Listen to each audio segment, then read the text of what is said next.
Ito ang posisyon ng piston ng makina kapag naka-bottom dead center, ang number 1 at number 4. Ang number 2 at number 3 ay naka-top dead center. Kaya naka-bottom dead center ang number 1 at number 4. Ito ang huli kong ikinabit ang connecting rod bearing. Ganito ang gagawin pag magtatanggal at magkakabit ng connecting rod bearing. Kailangan naka-bottom dead center ang piston. Ito. Yan.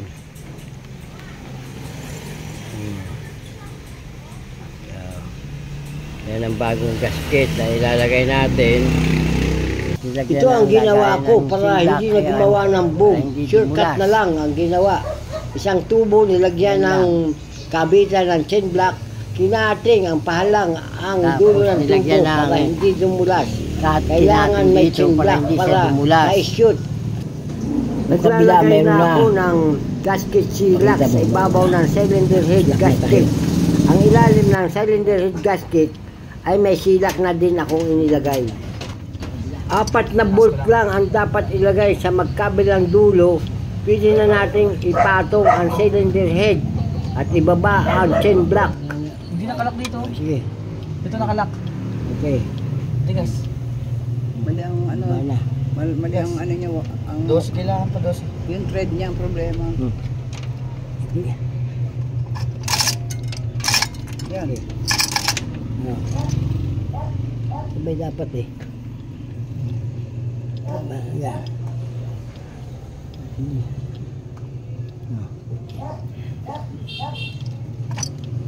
Yan. Ano? Yan mo dyan. Sabay yan. Pagbaba ha. Sobrang sikip. Sobrang sikip, tama lang. Tama lang, magaan lang. Ay, ano, tanggal. Alisin na itong ano. Baba na. Doon ka ma. Sa doon kabila. Patayin mo. Doon ka ma. Patayin mo kabila. Yan na yan, ano. Mamaya na yan. Patayin mo lang yan. Tatanggalin. Ba't nangangatog ka na? Mga alik ready. Magkano ang araw mo niya per hour yan? Itsura din yung sa'yo. Puro grasa na yung mukha mo. Ay pala eh. Tatanggalin. Bagay para sa magkano ganyan eh. Papa, grabe naman lak na ito pa. Ha? Yan. Oh. Guys. Marunong kumain ng flies. Baloktot na nga yung daliri niya. Ang maglolo, hindi na wonder lolo, ang maglolo. Katingin mo na lang. Yung upuan na ilagay mo na. Hoy! Okay na. Kami ididili ano. Okay na. Kaya pa. Ano, ito na din? Yan. Dami ka ito pa? Dumadami na. Tama na. Babanat na.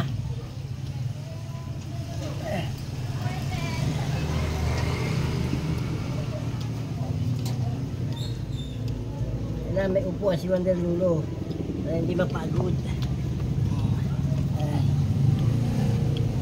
Ako naman ang babanat at magtatrabaho.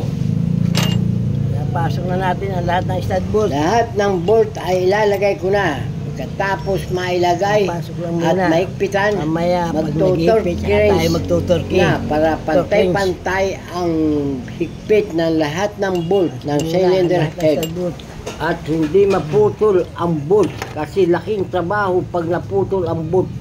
Lalong-lalo na pag sa loob ng engine block. Kaya ganito lang ang ginagawa kong manual torque key. Langis ang dulo para madaling pumasok. Langis lang, nalalagay natin, hindi grasa. Yan.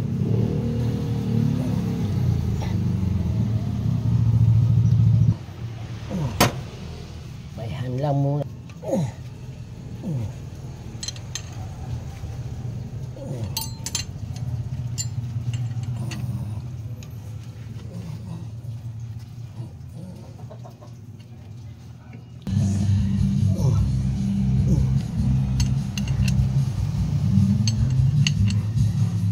Pakita mo naman ako pero final na paghigpit ng cylinder head gamit ang torque wrench. Ito ang pinaka-final dahil dito maano ang tamang higpit at pantay-pantay ang paghigpit. O, dito tayo sa ang pagsisimula by the number. Okay, iikot na po gano'n.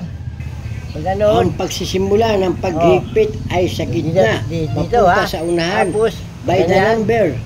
Iikot, papunta sa dulo na sa flywheel side. Bibigyan ko kayo ng papunta na naman sa unahan. Pabalik sa hulihan, papunta sa gitna. Dito magtatapos ang paghigpit ng mga bolt. Dati di ako nagamit ng torque wrench. Ang ginawa kong pattern para may guide kayo sa tamang paghigpit ng bolt ng cylinder head. Paki-subscribe po at share na lang.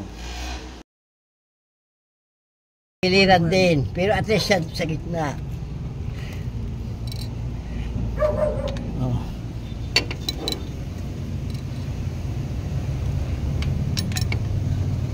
Final na ito. Oh. 60. Nasa 60 tayo mamaya, bibirahin natin ang 70. 70 na. Tayo para hindi ang makit ang di persado, hindi magkontrahan. Okay? Dito naman.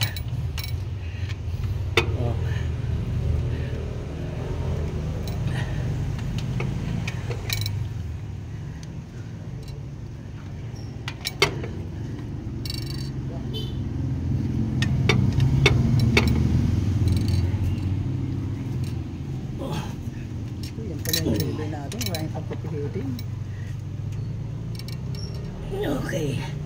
Okay. Ito ha. 70 foot-pounds. Pero 60 muna tayo. Para utay-utay. Okay? 60. Ito yung 70. Yung kulay pula. Para utay-utay. Para pantay-pantay. Ang higpit. Kita nyo dito ha. Okay. Ganun ang paghigpit ang cylinder head. Okay. Pantay-pantay. Okay.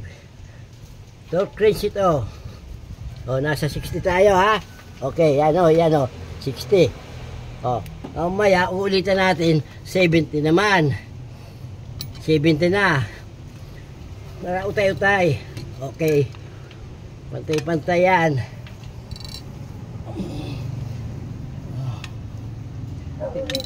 Utay-utay. Okay. Ikutin mo, may picture. Dapat may nakaganyan dito. Sige. Igas. Ko sa inyo ang pattern. Iyon ang sundan nyo. Kung hindi nyo kabisado, pero makukuha ninyo. Yung black na pattern. Masusunod-sunod. Paano ang paghigpit. Kaya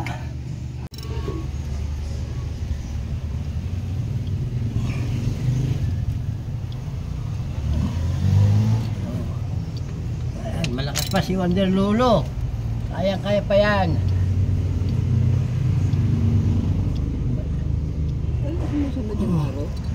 Okay.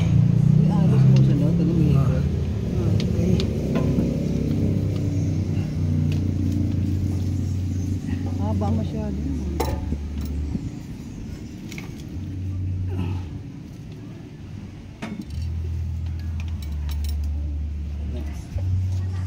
Dapat pala si Saya nandyan.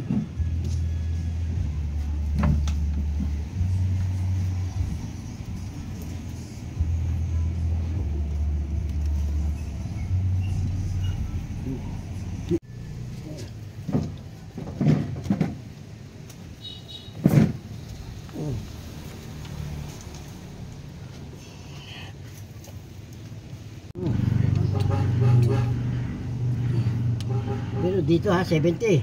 Ito 70 yung dulo yan ha. Okay, sige. Sila umabot yan. Sa pula. Sige. Paganto ha. Gang. Sige.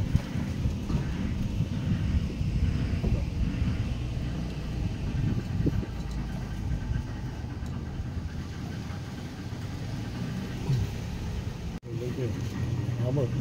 Abot. Abot. Sige. Sigurado ka ha. Abot. Ah. Sige pa? Sige.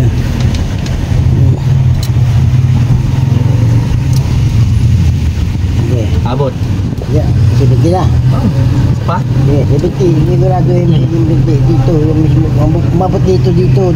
Ano. Yan. Huwag dito. Dito. Sige. Nandito na ako sa paghihigpit ng bolt gamit ang torque wrench na 70 foot-pounds ang sit-up. Katulong ko na ang aking apo. Siya ang maghihigpit. Ako naman ay nasa dulong tinutuunan ko ang socket wrench para hindi dumulas o matanggal sa bolt. Yan. 70 na. 70. 70. Sigurado mo. 70. 70. Pa.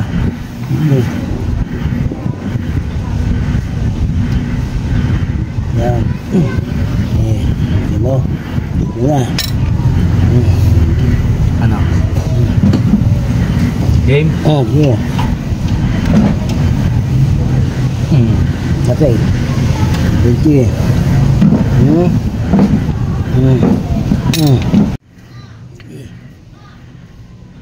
Balik. Duwag.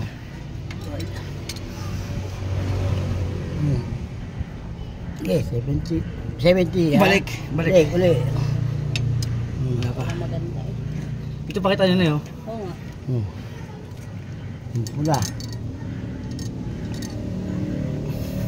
70. Di pa. 70 pa. 70 na. Uli natin. Okay.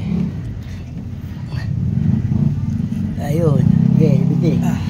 Okay. O, dito ha. O, yan.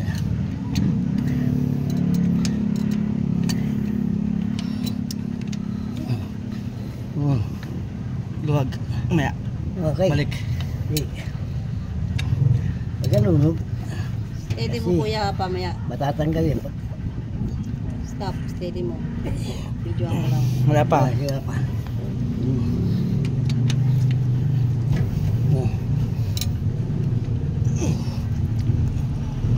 70. Wala. Kapalagi na ako sa'yo. Nakagaya ako. Isa. Isa pa. Pakita. Pakita. Nay, dito. 70. Okay. Ah. Oh, Ano? yeah. O yan, 70. 70. Oh. Yun na. Next. 9. Next. Nasa. Ay. Baka mag-stay nyo. 7. Ulog pa. Lagi 70 ang iko. Ano? Oo, 70 na. Ang Sumpasa. isang pwersa. Final tayo, 70 na. Para patay pa, ibig sabihin, patay. Kanyang higpit. Balik. Walang maluwag, walang mahigpit. Pare-pareho siyang higpit. Wala pa. Wala pa.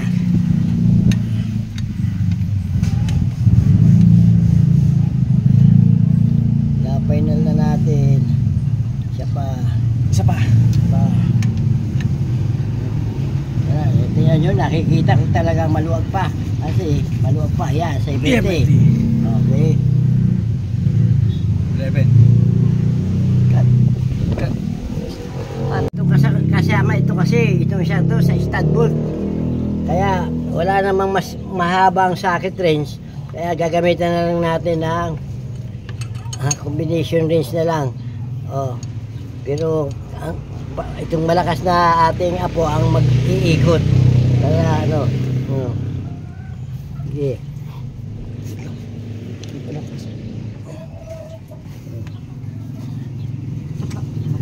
Kaya.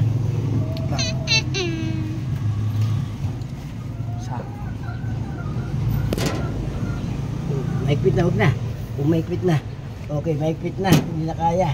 Ayan. Balik.